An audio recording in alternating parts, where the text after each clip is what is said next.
नमस्कार, आज की बात में आपका स्वागत है। आज पार्लियामेंट में एक बार फिर इलेक्शन कमीशन पर सवाल उठे। राहुल गांधी ने एक बार फिर सरकार पर वोट चोरी का आरोप लगाया। एक बार फिर नरेंद्र मोदी और अमित शाह पर संवैधानिक संस्थाओं पर कब्जा करने का इल्जाम लगाया। पर बीजेपी की तरफ से निशिकांत दुबे ने राहुल को करारा जवाब दिया, उनके एक एक आरोप की हवा निकाल दी। राहुल गांधी पूरी तैयारी के साथ आए थे। पार्लियामेंट में आज टी शर्ट के बजाय खादी का कुर्ता पजामा पहनकर पहुंचे। पहले खादी पर एक लंबा लेक्चर दिया और फिर अपने सारे पुराने आरोप दोहराए, लेकिन एक भी नई बात नहीं कही। सारी बातें पुरानी थी। राहुल ने कहा कि सरकार हर संस्था पर कब्जा कर रही है। ईडी, सीबीआई, इनकम टैक्स तक हर जगह आरएसएस के लोगों को बिठाया जा रहा है। चुनाव आयोग पर भी सरकार का कब्जा हो गया है, इसीलिए चुनाव आयुक्त के सिलेक्शन के प्रोसेस से चीफ जस्टिस को हटाया गया। राहुल ने कहा कि अब सरकार चुनाव आयोग के साथ मिलकर वोट चोरी कर रही है। वोट चोरी की मदद से बीजेपी चुनाव जीत जाती है। अखिलेश यादव ने तो ईवीएम को हटाकर बैलेट से वोटिंग कराने की मांग की, लेकिन जब निशिकांत दुबे ने जवाब दिए तो कांग्रेस के नेताओं के पास एक दूसरे का चेहरा ताकने के अलावा कोई चारा नहीं था। राहुल गांधी ने क्या क्या इल्जाम लगाए, चुनाव प्रक्रिया में सुधार के लिए क्या सुझाव दिए और निशिकांत दुबे ने कैसे राहुल के एक एक आरोप की धज्जियां उड़ाई, ये मैं आपको डिटेल में दिखाऊंगा। और ये भी बताऊंगा कि आखिर राहुल की प्रॉब्लम क्या है। वो पिछले 4 साल से इसी तरह के आरोप लगाते हैं, बार बार चुनाव हारते हैं, लेकिन सीखते क्यों नहीं।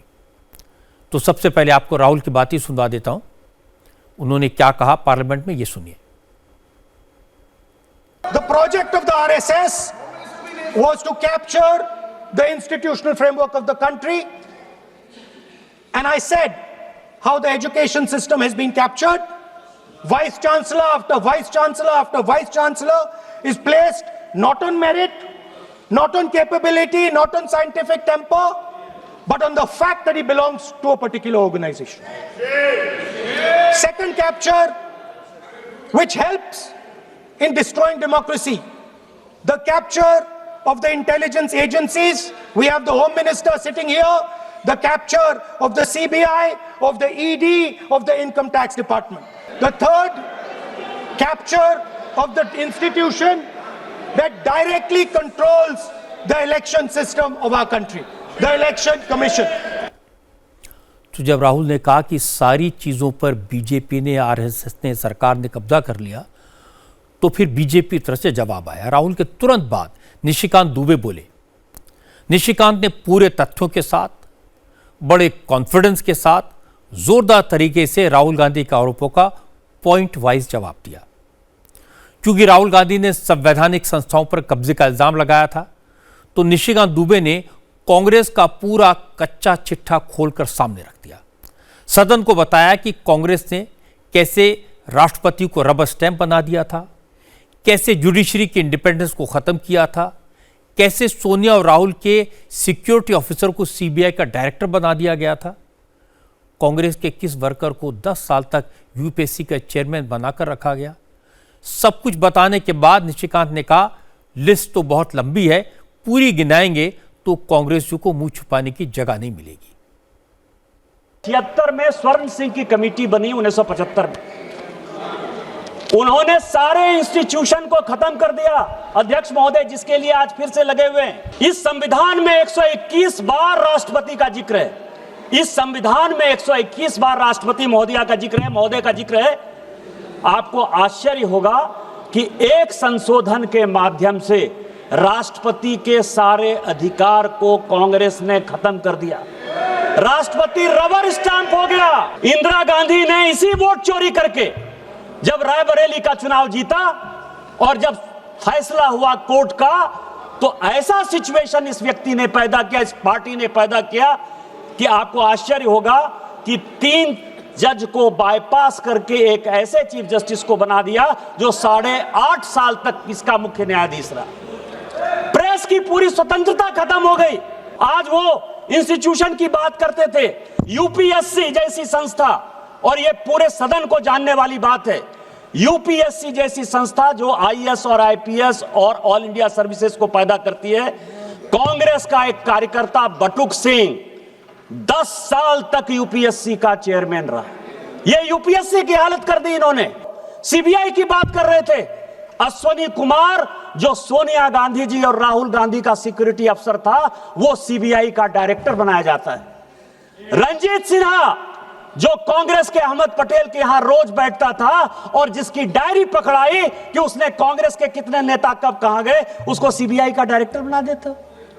कौन सी बात कर रहे हो यार? सीबीआई का यही हाल, आईबी का यही हाल। एमके नारायण को जो है ढोते रहे, कभी गवर्नर बना दिए, केवल कभी नेशनल सिक्योरिटी एडवाइजर बना दिए। किस तरह की बात करते हो?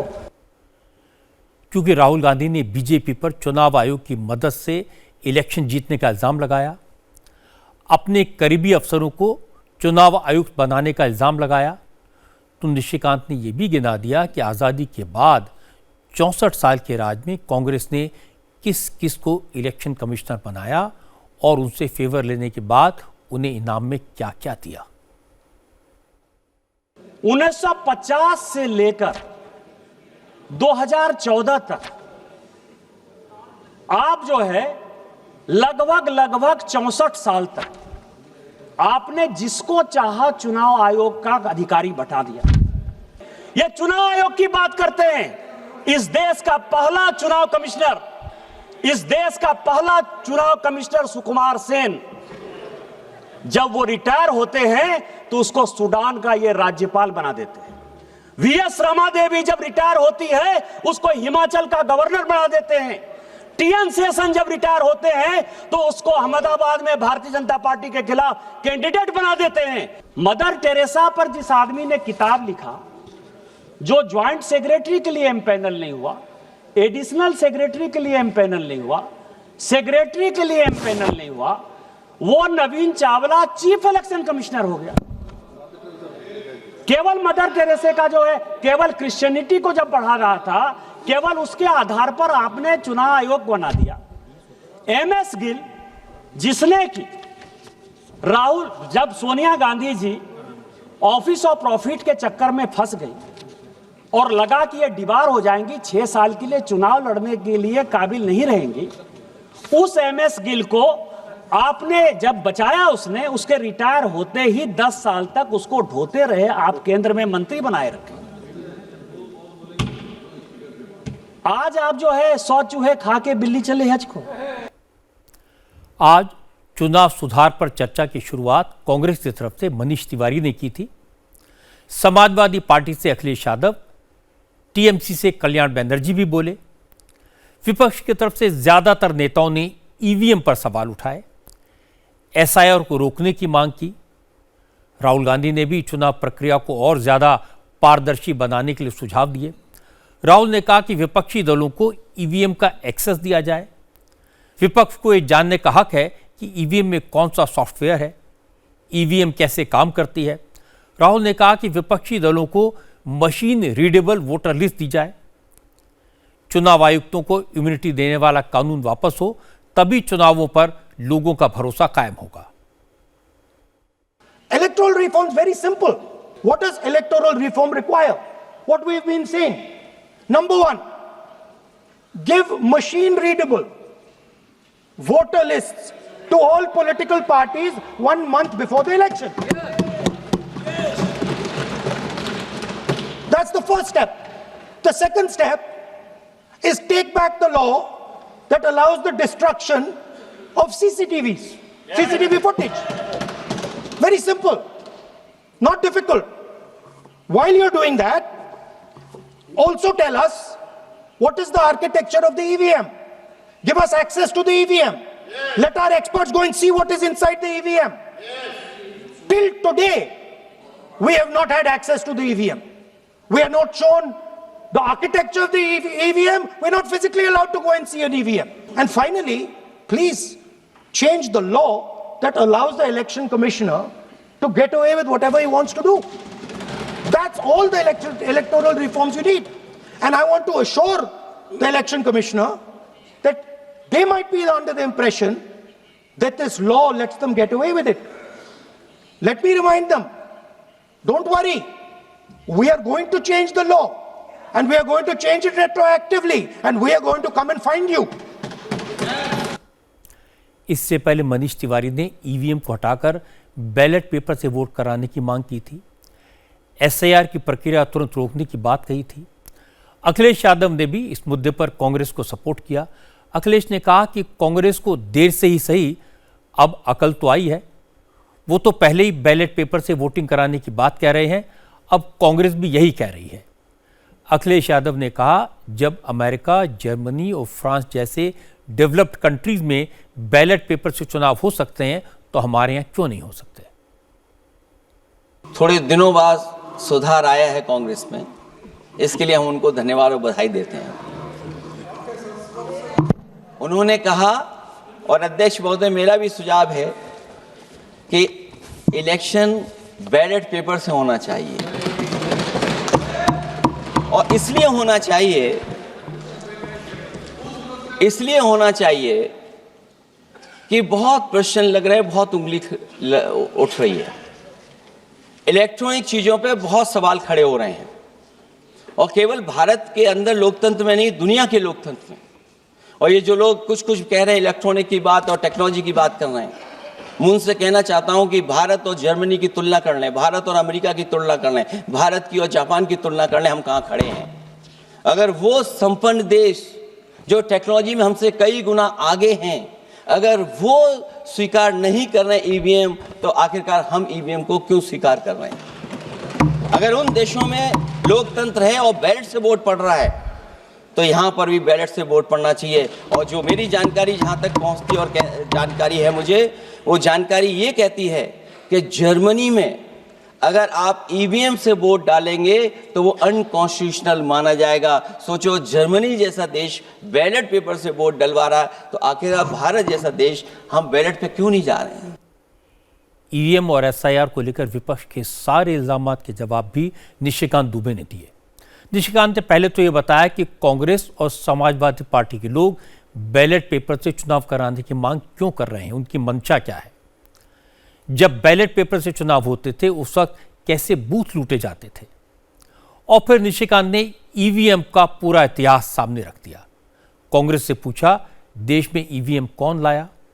निशिकांत दुबे ने संसद की पुरानी रिपोर्ट्स को दिखाते हुए बताया कि 1961 और 1971 में संसदीय समितियों ने वोटर लिस्ट का स्पेशल इंटेंसिव रिवीजन कराने और ईवीएम से चुनाव कराने की सिफारिश की थी।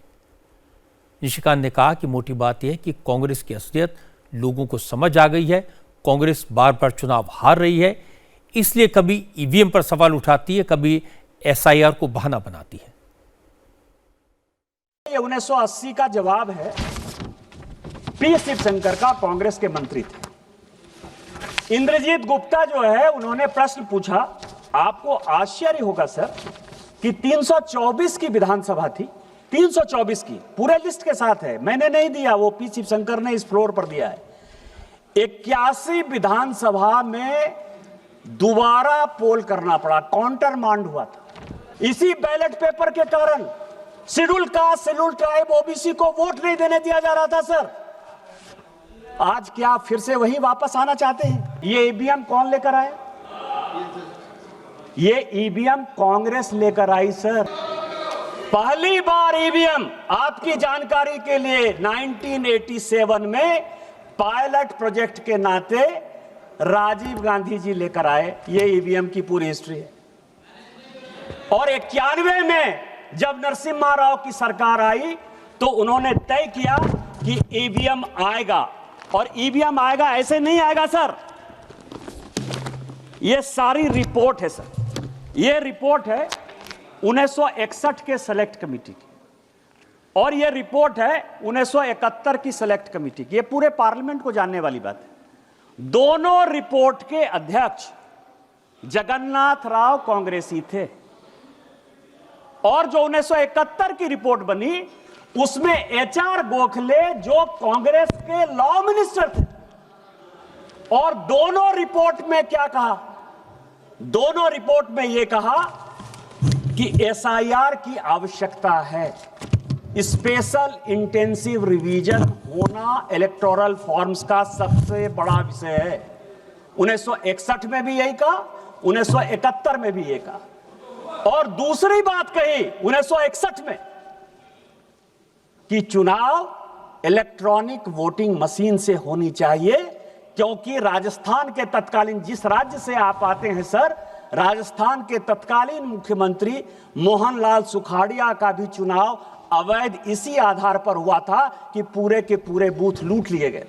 1980 में आपने कहा कि introduction of electronic gadget for the purpose of exercise of votes हम इंप्लीमेंट करने वाले हैं। 1980 से आप जिन चीजों को पूरे देश को घुट्टी पिलाते रहे, हमारे जैसे लोगों को मूर्ख बनाते रहे, बैलेट से जो है आप लूट लूट कर जो है हमारे वोटर को तंग करके यहां आते रहे और कहते रहे बार बार कि हम इलेक्ट्रॉनिक गैजेट से चुनाव लड़ेंगे, आज उसी ईवीएम के खिलाफ आप मुझे बताने की कोशिश कर रहे हो। इतिहास के पन्नों को तोड़ना मरोड़ना यदि कोई सीखे तो उसको कांग्रेस से सीख जरूर लेनी चाहिए सर। कांग्रेस ने एसआईआर पर डिबेट की मांग बड़े जोर शोर से की थी। लगा था राहुल गांधी के पास काफी मसाला होगा, पर उन्होंने कोई नई बात नहीं बताई।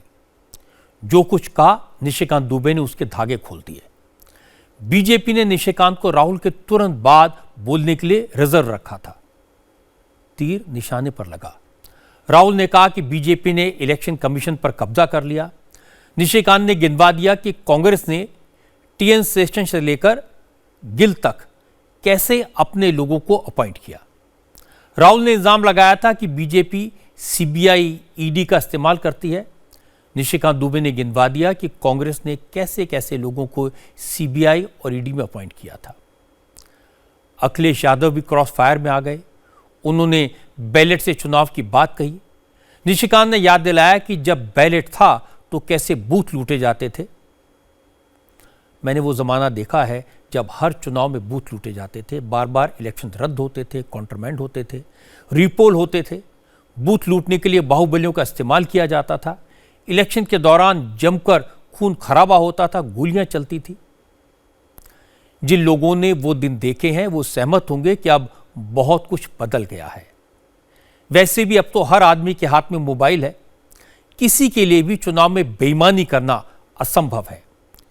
इसीलिए जब वोट चोरी जैसे आरोप लगते हैं तो ज्यादातर लोग उन पर यकीन नहीं करते।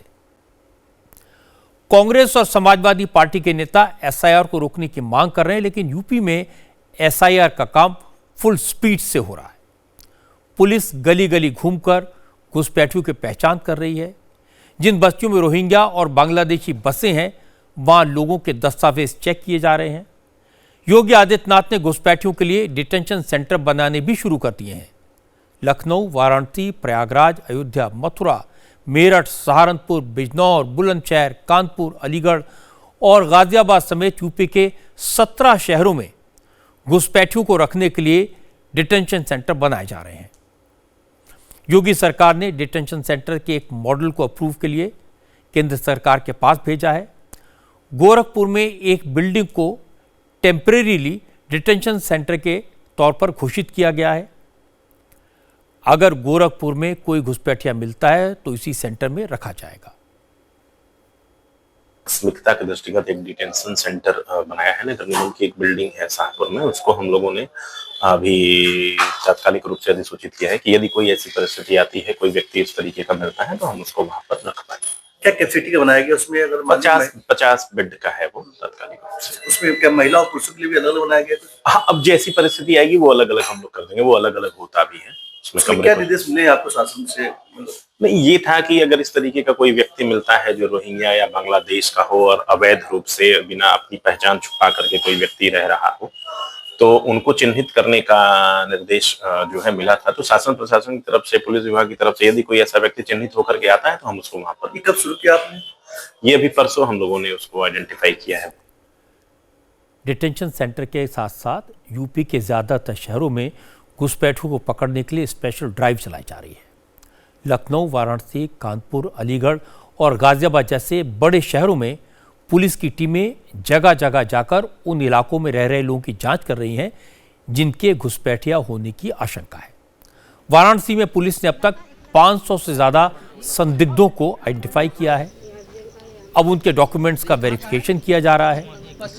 इन लोगों के बांग्लादेशी और बर्मा से आए रोहिंग्या होने की आशंका है।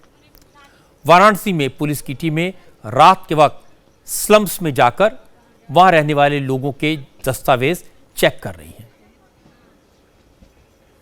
आपके परिवार में यहाँ कौन कौन रहता है? रखा मैंने भाड़ा वाड़ा नहीं लेता, इसी तरह रखा। कोई भाड़ा वाड़ा नहीं मदद करता। मदद करता कौन? नहीं के हाँ, कौन है जो मदद करता है? कौन मदद करता? किसने बसवाया आपको इधर? 15 साल से आप रह रहे बता रहे हैं। कुछ तो भाड़ा वाड़ा देते होंगे ना इस जगह पे? नहीं, इस जगह पे कैसे चुने आप लोग? सबको तो बैठाया इसलिए। सबसे पहले कौन आया है इधर इसीलिए? पता नहीं सर इतना मालूम। कितने बच्चे हैं आपका? हाँ? 4 बच्चे हैं। सबसे छोटे कौन है? छोटी लड़का। कौन? कितने साल का है? कितने साल का है? 17 साल का है। कमाने के लिए ठीक है, 3 महीने 4 महीने रह सकते हैं। 15 साल क्या कर रहे हैं उधर? सोच रहे हैं कि ऐसा तो नहीं है, घर में कुछ काम नहीं है हम लोग के गाँव में। अरे इसका मतलब ये कि आप अराउंड 1000 किलोमीटर दूर आके यहाँ काम करेंगे? कुछ तो ज्यादा दूर नहीं है सर हम लोग के गाँव। कौन लेकर आता था उधर वेस्ट बंगाल से? कौन लेकर आता था? कोई नहीं आया। हम लोग आप लोग अपने आप और आप लोगों के एक जगह पे रुकवाने के लिए कोई ना कोई तो व्यवस्था किए होंगे। सब लोग है तो हम लोग आया। यूपी पुलिस संदिग्धों के वेरिफिकेशन के साथ साथ ये पता लगाने की कोशिश भी कर रही है कि कहीं कोई ऐसा गिरोह तो नहीं जो घुसपैठियों को अवैध तरीके से भारत में लाकर बसाता है। ऐसे लोगों की तलाश भी की जा रही है जो फर्जी दस्तावेज बनाने में घुसपैठियों की मदद करते हैं। जैसे अपना टीम के साथ पर्याप्त पुलिस बल के साथ यहाँ चेकिंग किया गया, जिसमें अधिकतर लोग वेस्ट बंगाल का रहने वाले हैं और लगभग 3 से 5 साल से पूर्व से यहाँ रह रहे हैं और उनका पूरा जानकारी कर रहे हैं और ये उनके परिवार में और कितने लोग हैं, क्या कर रहे हैं, उनका यहाँ रहने का क्या उद्देश्य से, किस उद्देश्य से यहाँ आए हैं, उसको इन लोगों को कौन यहाँ बसवाए, ये पूरा डॉक्यूमेंटेशंस के साथ साथ इनके पूछताछ से भी वेरीफाई किया जा रहा है और साथ ही साथ सारे गवर्नमेंट IDs को भी कलेक्ट कर रहे हैं और इसे वेरीफाई कर रहे हैं कोई फर्जी ID वगैरह बना के तो नहीं रह रहे इधर। और अब तक की जानकारी में जितने भी ID कार्ड्स हमें प्राप्त हुए हैं अधिकतर वेस्ट बंगाल बीरभूम डिस्ट्रिक्ट का ही ID कार्ड्स पाया गया। बनारस के अलावा लखनऊ और कानपुर में भी घुसपैठियों का पता लगाने के लिए स्पेशल चेकिंग अभियान चलाया जा रहा है। पुलिस के बड़े अफसर खुद झुग्गी बस्तियों में जाकर लोगों के डॉक्यूमेंट्स की जाँच कर रहे हैं और जिन पर शक है उन्हें अलग किया जा रहा है। जिन बस्तियों में घुसपैठियों के छुपे होने की आशंका है वहां पुलिस अनाउंसमेंट करके लोगों से अपील कर रही है कि वो अपने डॉक्यूमेंट्स चेक करवा लें। में जितने लोग हैं अपने आईडी आधार कार्ड जो भी है आपके पास लेके आइए। आप सभी का सत्यापन किया जा रहा है। आप लोग यहाँ के निवासी हैं या अन्य जगह के, उसके विषय में पुलिस द्वारा सभी लोग के जांच किया जा रहा है। एक फॉर्म है, वो फॉर्म भरा जाएगा। आप लोग अपनी आईडी लेके आइए बाहर। हालांकि अखिलेश यादव ने यूपी में डिटेंशन सेंटर बनाने पर सवाल उठाए। कहा कि SIR के आड़ में बीजेपी देश भर में NRC कर रही है और लोगों के वोट काटकर उनको नजरबंद करने की तैयारी कर रही है। इसलिए यूपी में अब आधार कार्ड को आइडेंटिटी प्रूफ नहीं माना जा रहा। जो SIR यूपी में चल रही है अभी तक 10 लोगों की जान जा चुकी है। BLO जो गांव-गांव जाने की और गली-गली जाने के लिए जिनको काम मिला है उसमें लगभग 10 लोगों की जान जा चुकी है। लेकिन अब सुनने में आ रहा है यूपी में आधार ही को स्वीकार मान ही नहीं रहे हैं उसको। आधार जैसा कार्ड जिसमें सब कुछ डॉक्यूमेंटेड है, आपके फिंगर्स हैं, आपकी आई है, आपका पूरा डिटेल है, उसके बाद भी आप आधार को नहीं मान रहे। इसका मतलब ये SIR नहीं है, ये अंदर ही अंदर NRC वाला काम कर रहे हैं। क्योंकि हमने उत्तर प्रदेश में सुना है कि वहाँ के मुख्यमंत्री जी कह रहे हैं कि हम डिटेंशन सेंटर बना रहे हैं। वही SIR में जिसका नाम नहीं उसके लिए डिटेंशन सेंटर की जरूरत है। इसका मतलब अध्यक्ष महोदय जो काम ये खुल के नहीं कर सकते थे NRC, वो काम ये SIR के बहाने कर रहे हैं। तभी ये कभी कभी कहते हैं घुसपैठियाँ हैं और डिटेंशन सेंटर बन रहे हैं। अगर कोई बांग्लादेशी, अगर कोई रोहिंग्या गैर कानूनी तरीके से हमारे देश में रहता है तो उसकी पहचान तो होनी चाहिए। अगर कोई घुसपैठिया वोटर बन गया है तो उसे पकड़ना भी जरूरी है, लेकिन इस बात का भी ध्यान रखना चाहिए कि इस पहचान करने की आड़ में किसी को परेशान ना किया जाए और ना ही इसे हिंदू मुसलमान का इशू बनाना चाहिए। जो देश का नागरिक नहीं है, वो किसी भी मजहब को मानने वाला हो, उसको किसी का सपोर्ट नहीं मिलना चाहिए। वो जहां से आया है उसको वहीं वापस भेजना चाहिए। आज कांग्रेस के लिए एक बुरी खबर भी आई। सोनिया गांधी को दिल्ली की कोर्ट ने नोटिस इशू किया। सोनिया गांधी 1983 में भारत की नागरिक बनी, लेकिन वोटर लिस्ट में उनका नाम 1980 में ही जोड़ दिया गया था। इसको लेकर कोर्ट में केस फाइल किया गया था, जिस पर अदालत ने आज सोनिया गांधी से जवाब मांगा। नोट करने वाली बात है कि आज सोनिया गांधी का बर्थडे है। आज सोनिया गांधी पार्लियामेंट पहुंची थी। संसद में इंडिया अलायंस के सांसदों ने सोनिया गांधी का बर्थडे सेलिब्रेट किया। प्रधानमंत्री नरेंद्र मोदी ने भी सोनिया गांधी को जन्मदिन की शुभकामनाएं दी, लेकिन बीजेपी के नेताओं ने कहा कि वो सोनिया के बेहतर स्वास्थ्य की कामना करते हैं और उम्मीद करते हैं कि एसआईआर का विरोध करने वाले राहुल गांधी इस बात का भी जवाब देंगे कि सोनिया गांधी भारत की नागरिक बनने से पहले देश की वोटर कैसे बन गई। कि 1980 में जब आदरणीय सोनिया गांधी भारत की नागरिक नहीं थी, when she was not the citizen of India, उस समय सोनिया गांधी जी का नाम भारत के इलेक्टरल रोल में किस प्रकार आया, जबकि सोनिया गांधी जी 1983 में भारतवर्ष की नागरिकता ग्रहण करती है। She became the citizen of India in 1983। जिस थर्ड पार्टी ने पिटीशन लगा कर केस किया था, उनके वकील ने आज कोर्ट में दलील यह पेश की, जिसके बाद नोटिस इशू हुआ कोर्ट का, और दलील यह था कि अगर 1980 में जब सोनिया गांधी भारतवर्ष की नागरिक नहीं थी और उसके बावजूद नई दिल्ली पार्लियामेंट्री सीट में इलेक्टरल रोल में आदरणीय सोनिया गांधी जी का नाम आता है, उसका अर्थ है कि कहीं ना कहीं some documents must have been forged. कुछ डॉक्यूमेंट्स फोर्ज किए गए होंगे। नकली दस्तावेजों के आधार पर सोनिया जी भारत की नागरिक नहीं होने के बावजूद इलेक्टरल रोल में उनका नाम आया था। अब मैं आपको इस मामले का दूसरा पक्ष भी सुना देता हूं। प्रियंका गांधी ने सोनिया गांधी का बचाव कैसे किया, ये सुनिए। प्रियंका ने कहा कि आरोप लगाने वाले बिना किसी सबूत के आरोप लगाते रहते हैं। सोनिया गांधी 80 साल की होने वाली हैं। इस उम्र में उन्हें इस तरह परेशान करना ठीक नहीं है। प्रमाण है उनके पास? बिल्कुल झूठ है, बिल्कुल झूठ है। उन्होंने वोट तब डाला जब वो सिटीजन बनी। प्रमाण दिखाएं। ये झूठ क्यों बोल रहे हैं लोग आखिर? क्यों? पता नहीं क्यों उनके पीछे पड़े हुए हैं। वो बेचारी 80 साल की होने वाली है। पूरी उम्र उन्होंने देश की सेवा की है, तो मतलब इस उम्र में तो छोड़ देना चाहिए। ये सही है कि आज सोनिया गांधी 79 साल की हो गई। उनके साथ कई हेल्थ इश्यूज भी हैं। आज तो उन्हें शुभकामनाएं दी जानी चाहिए। उनके स्वस्थ रहने और दीर्घायु की कामना की जानी चाहिए। शायद दिल्ली की कोर्ट को अंदाज़ा नहीं था कि आज सोनिया गांधी का बर्थडे है, वरना शायद आज वोटर लिस्ट को लेकर नोटिस इशू ना होता। हालांकि आज सोनिया गांधी किसी मुद्दे पर कुछ नहीं बोली। जब पार्लियामेंट से बाहर निकल रही थी तो वंदे मातरम और जय हिंद कहकर निकल गई। वंदे मातरम, वंदे मातरम और जय, वंदे मातरम, वंदे मातरम और जय। सोनिया गांधी समेत कांग्रेस के सारे नेता आजकल वंदे मातरम का नारा लगा रहे हैं, लेकिन मुस्लिम नेताओं ने साफ साफ कह दिया है कि वो वंदे मातरम नहीं कहेंगे, क्योंकि उनका मजहब इसकी इजाज़त नहीं देता। जमीयत उलमा हिंद के मौलाना अरशद मदनी ने कहा कि अगर कोई वंदे मातरम गाता है तो मुसलमानों को इस पर कोई आपत्ति नहीं है, लेकिन मुसलमान सिर्फ अल्लाह की इबादत करता है और अपनी इबादत में अल्लाह के सिवा किसी दूसरे को शामिल नहीं कर सकता। मौलाना मदनी ने कहा कि वंदे मातरम का मतलब है माँ मैं तेरी पूजा करता हूँ, लेकिन मुसलमान अल्लाह के सिवाय किसी की इबादत नहीं करता। मुसलमान माँ को सलाम करता है, लेकिन इबादत अपनी माँ की भी नहीं करता। इसलिए मुसलमानों के लिए वंदे मातरम कहना इस्लाम के खिलाफ है। जो बात मौलाना मदनी ने ट्विटर पर कही, वही बात आज लोकसभा में AIMIM के नेता असदुद्दीन ओवैसी ने कही। ओवैसी ने कहा कि मुसलमान मुल्क से मोहब्बत करता है, लेकिन मुल्क की इबादत नहीं कर सकता।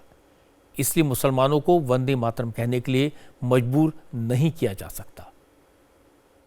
फरेब देकर जमाने को पारसा ना बनिए, इन्हें कहो कि वो बंदा बने खुदा ना बने। अमीर शहर यही चाहता या हजरत कि हमारी चीख गले में रहे सदा ना बने। जनाब राजनाथ सिंह साहब ने बड़ा ही अजीब व गरीब और तकलीफ दे बात कही उम्मुल मोमिनीन के बारे में और उम्मुल किताब के बारे में। उम्मुल मोमिनीन उनको कहते हैं जो हमारे प्रॉफिट मोहम्मद सल्लल्लाहु अलैहि वसल्लम की वाइफ हैं। वो हम तमाम मुसलमानों की माँ, हम उनको तस्वुर करते हैं, मगर हम उनकी इबादत नहीं करते। हम अपनी माँ की इबादत नहीं करते। उम्मुल किताब कुरान है, हम कुरान की इबादत नहीं करते। कुरान अल्लाह का बिजावा कलाम है। तो उसके बारे में भी शायर ने अच्छा कहा कि खबर नहीं जिन्हें अपने दीन व मजहब की, हमें वो दीन का मतलब सिखाने निकले हैं। अहम बात यह है कि मैडम, हमारे मुल्क का आइन का इस लफ्ज से आगाज होता है, वी द पीपल। इसका आगाज भारत माता के नाम से नहीं होता है। हमारे संविधान का जो प्रियम्बल है वो क्या कहता है? Liberty of thought, expression, belief, faith and worship. अगर दस्तूर का ये पहला सफा ये बात करता है तो फिर कैसे किसी शहरी को किसी खुदा, देवी, देवता की इबादत करने पर या सजदा करने पर मजबूर किया जा सकता है? मुल्क किसी खुदा, देवी, देवता, मजहबी इलामत के नाम से नहीं चलता, ना मुल्क किसी एक मजहब की मिल्कियत है। अगर भारत को देवी कहने और उसके आगे सजदा करने तो दरअसल कौम परस्ती को, वतन से मोहब्बत को मजहब में तब्दील कर रहे, और फिर यहां पर बोल रहे कि अगर भारत में रहना है तो वंदे मातरम गाना पड़ेगा। भाई ये तो संविधान के खिलाफ है, सुप्रीम कोर्ट के जजमेंट के खिलाफ है। मैडम, मैं एक मुसलमान हूं, मैं इस्लाम को मानने वाला बावकार इंसान हूं, और मेरे मजहब की बुनियादी तालीम तौहीद है, ला इलाहा इल्लल्लाह, नहीं है कोई खुदा सिवा अल्लाह के। और कुरान में अल्लाह क्या बोल रहा? इय्याका नाबुदु इय्याका नस्तईन, तुम मेरी इबादत करो, मुझे मानो। मुझे कहां से मिल रहा? आर्टिकल 25 से मिल रहा है। मुझे कहां से मिल रहा है? Liberty of thought, expression, belief, faith and worship से मिल रहा है। तो इसको जोड़ना ये बहुत ही खतरनाक होगा। और हमारे प्रॉफिट मोहम्मद सल्लल्लाहु अलैहि वसल्लम जब मदीने को गए तो उन्होंने उस वतन के लिए दुआ की, कहा कि अल्लाह मदीने की मोहब्बत हमारे दिलों में और इजाफा कर दे, मक्के से ज्यादा कर दे। तो ये इस्लाम, मुसलमान होना, हमारे ईमान में मुल्क की मोहब्बत बीच में नहीं आती, और मुल्क से मोहब्बत है और रहेगी हमेशा। समाजवादी पार्टी के सांसद इकरा हसन ने भी कहा कि मुसलमान सारे जहां से अच्छा हिंदुस्तान हमारा गाते हैं, तो फिर उन्हें वंदे मातरम कहने पर मजबूर क्यों किया जा रहा है। इकरा हसन ने कहा कि वंदे मातरम को विवाद में घसीटकर मजहबी दूरियां बढ़ाने की कोशिश मुल्क के लिए ठीक नहीं है। हम भारतीय मुसलमान इंडियंस बाय चॉइस हैं, बाय चांस नहीं। वंदे मातरम के किन छंदों को राष्ट्रीय गीत के तौर पर अपनाया जाए, ये फैसला सर रविंद्रनाथ टैगोर और सुभाष चंद्र बोस जी जैसे नेताओं के परामर्श के बाद हुआ। क्या अब हम उन महान नायकों की समझ पर प्रश्न चिन्ह उठाएंगे कि वंदे मातरम सिर्फ अतीत की ललकार नहीं, ये वर्तमान की जिम्मेदारी है, ये आत्म मंथन की घड़ी है। यही समय है कि हम वंदे मातरम को सिर्फ नारा नहीं, नीति और जिम्मेदारी बनाए। और अपने जज्बात को मैं आलमा इकबाल साहब के तराना हिंद के साथ इस सदन में रखना चाहती हूँ कि सारे जहां से अच्छा हिंदुस्तान हमारा, हम बुलबुले हैं इसके, ये गुलसिता हमारा, मजहब नहीं सिखाता आपस में बैर रखना, हिंदी है हम, वतन है हिंदुस्तान हमारा। ओवैसी और इकरा हसन ने विरोध के लिए ही सही वंदे मातरम शब्द तो बोला, लेकिन संभल से समाजवादी पार्टी के सांसद जियाउर रहमान बर्क ने कहा वो तो इस लफ्ज को अपनी जुबान पर भी नहीं लाएंगे। जियाउर रहमान बर्क ने कहा कि उनके लिए मजहब पहले है, इसलिए मजहब जिसकी इजाजत नहीं देता, मुसलमान वो काम किसी कीमत पर नहीं करेंगे। कभी भी धर्म को और देश को आपस में, जो मदनी साहब का बयान है तो उसमें सबकी अपनी अपनी धार्मिक आस्था है। वो हम लोग मुसलमान हैं, अगर वो किसी चीज़ को कह रहे हैं तो यकीनन वो आलिम हैं और उसकी रोशनी में ही कहा है होगा उन्होंने उसकी पूरी बात को। जाहिर सी बात है कि इस चीज़ को जो हमारे यहाँ पर इस्लाम मज़हब के अंदर एक अल्लाह की इबादत करना आया है, तो यकीनन हम दूसरी इबादत नहीं कर सकते, ना दूसरे सर झुका सकते हैं, ना इबादत कर सकते हैं। एक अल्लाह की इबादत हम करते हैं।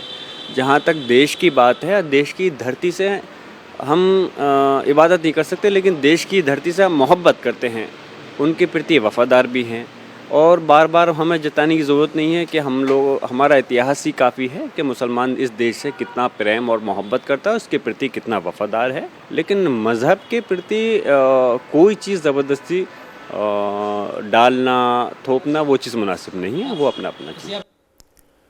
मुझे लगता है अगर कोई वंदे मातरम को बुत प्रवृत्ति से जोड़ता है तो उसे इग्नोर किया जाना चाहिए। अगर कोई मज़हब के नाम पर वंदे मातरम नहीं गाना चाहता तो उसे फोर्स नहीं करना चाहिए। कुछ लोगों के न गाने से वंदे मातरम की गरिमा कम नहीं होगी, लेकिन इनकार करने वाले एक्सपोज ज़रूर हो जाएंगे। आज एक और इंटरेस्टिंग खबर आई।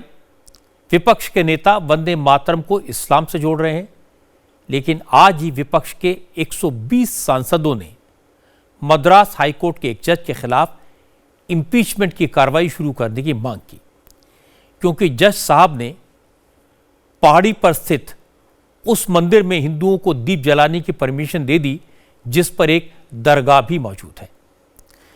इसे विपक्ष के सांसदों ने हिंदुत्ववादी राजनीतिक विचारधारा से प्रेरित जजमेंट माना। असल में मदुरई में कार्तिकेय दीपम की परंपरा वर्षों पुरानी है। एक पहाड़ी पर प्राचीन मंदिर है।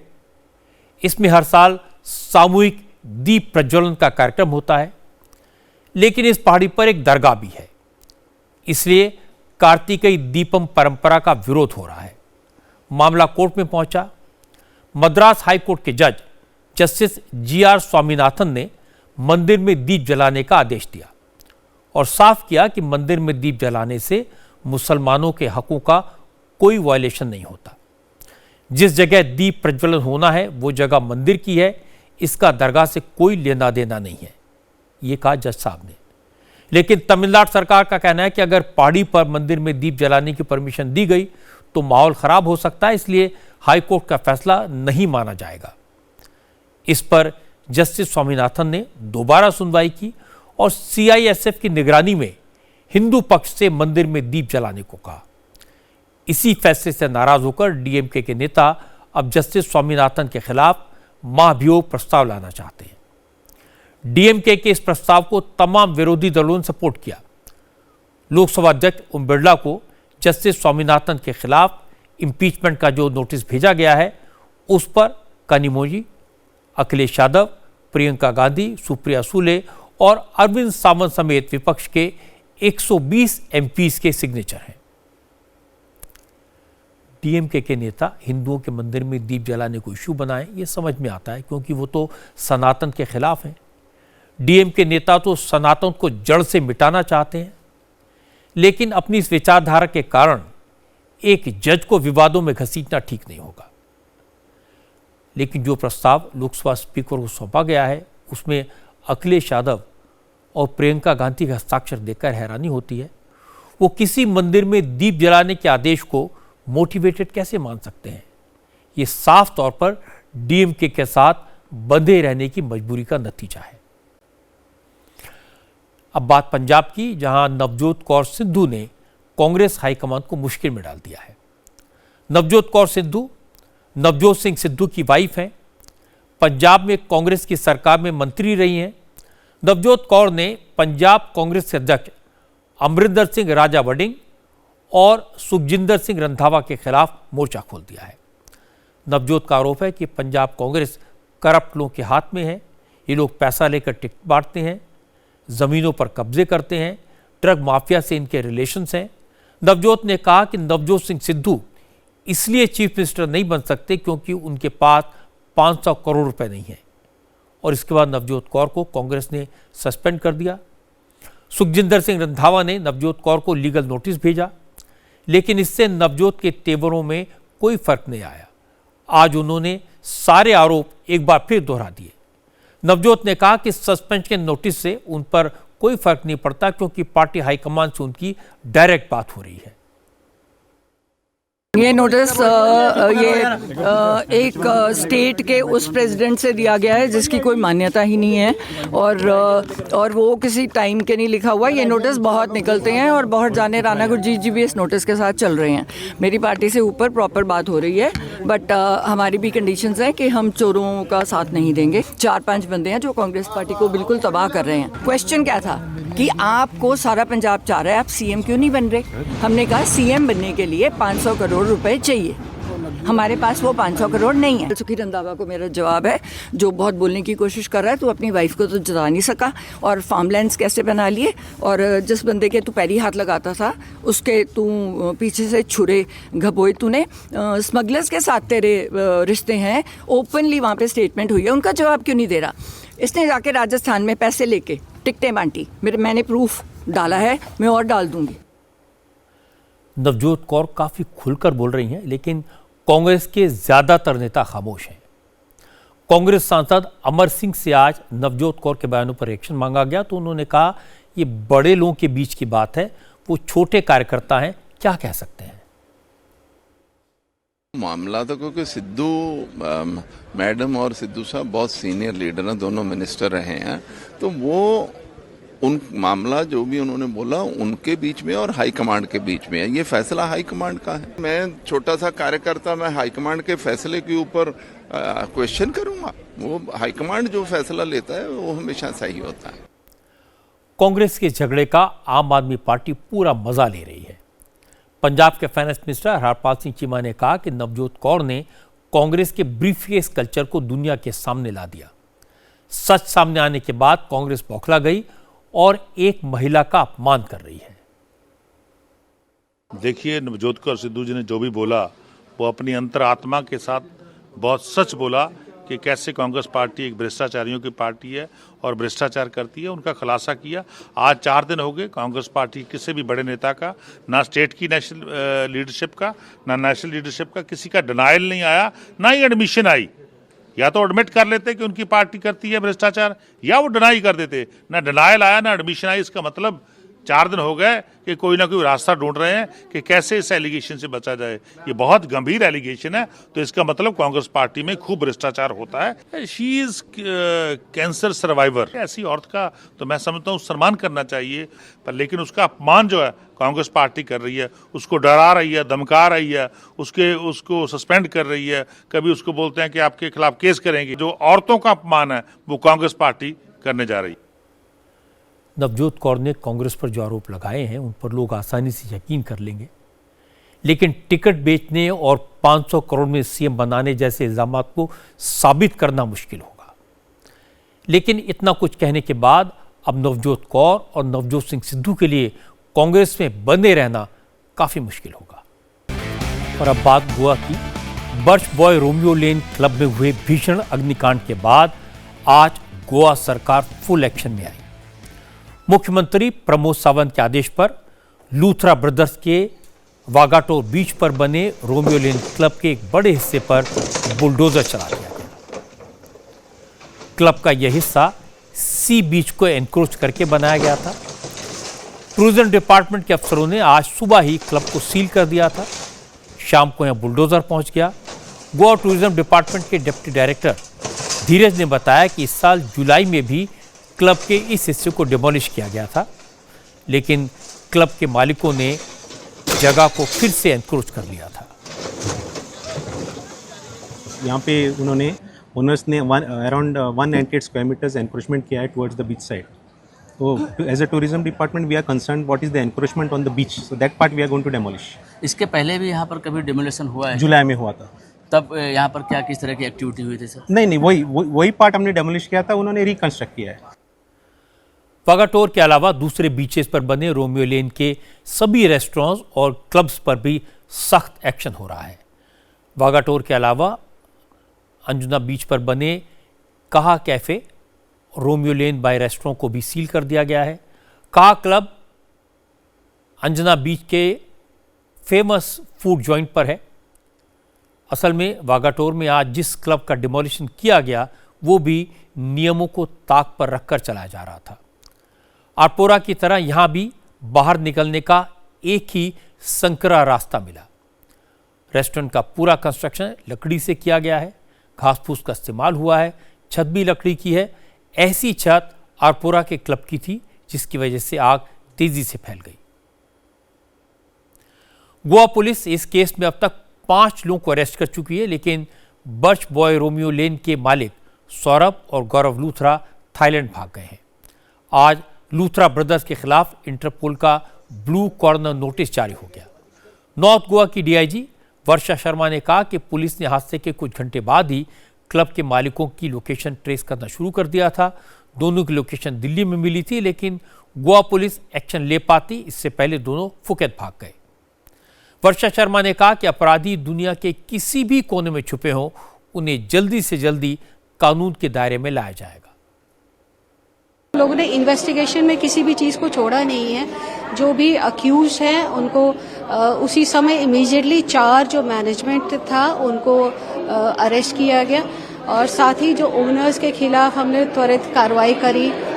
LOCs खोले गए, CBI और इंटरपोल की मदद से अभी उनके खिलाफ एक्शन लिया जा रहा है और जिनका भी कोई भी नेग्लिजेंट एक्ट है उसमें हम लोग पूरी कोशिश कर रहे हैं कि उनको भी अरेस्ट करें और जिससे कि जस्टिस हो। जो लास्ट उनका पता चला था कि वो अभी फुकेट में थे, जिसके लिए हम लोगों ने कार्रवाई की थी। लूथरा ब्रदर्स के क्लब सिर्फ गोवा में नहीं है। सौरभ और गौरव के रोमियो लेन क्लब की चेन देश के 22 शहरों और 4 मुल्कों में फैली है। दिल्ली और गोवा के रोमियो लेन क्लब को लूथरा ब्रदर्स खुद ही ऑपरेट करते हैं, जबकि लखनऊ, कानपुर, मेरठ, नोएडा, यमुनानगर, नागपुर, मोहाली, करनाल, मसूरी, देहरादून, गुरुग्राम, भोपाल जैसे कई शहरों में लूथरा ब्रदर्स ने रोमियो लेन की फ्रेंचाइजी पार्टनर्स को दी है। इसके अलावा दुबई और फुकेत में भी रोमियो लेन की ब्रांचेस हैं। सौरभ लूथरा इस कंपनी का चेयरमैन है।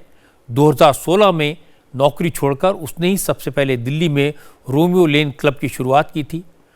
वही इस क्लब की बिजनेस डीलिंग करता है, जबकि गौरव लूथरा क्लब्स के मैनेजमेंट और मार्केटिंग का काम देखता है।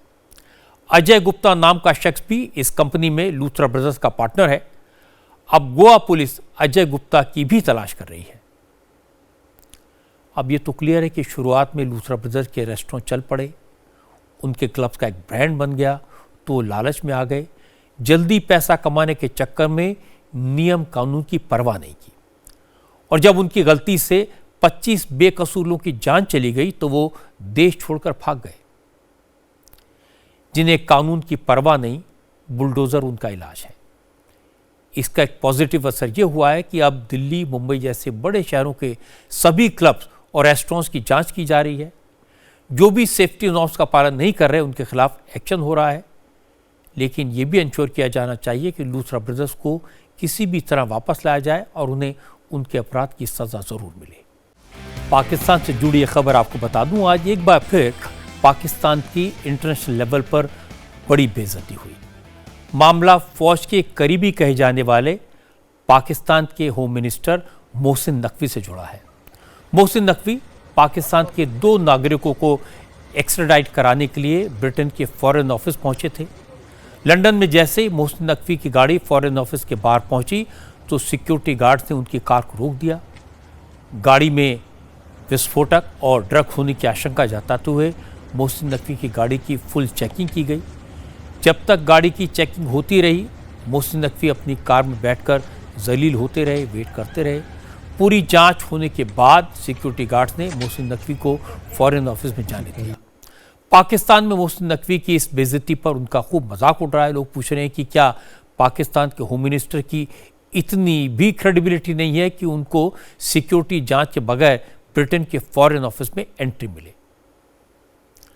आमतौर पर किसी देश में दूसरे देश के होम मिनिस्टर की गाड़ी को इस तरह से चेक नहीं किया जाता, लेकिन ब्रिटेन के पास शायद डेफिनेट इंफॉर्मेशन होगी, इसीलिए मोहसिन नकवी की गाड़ी को चेक किया गया। हालांकि गाड़ी में कुछ नहीं मिला, लेकिन पाकिस्तान के लिए एम्बैरेसमेंट बहुत बड़ा हुआ।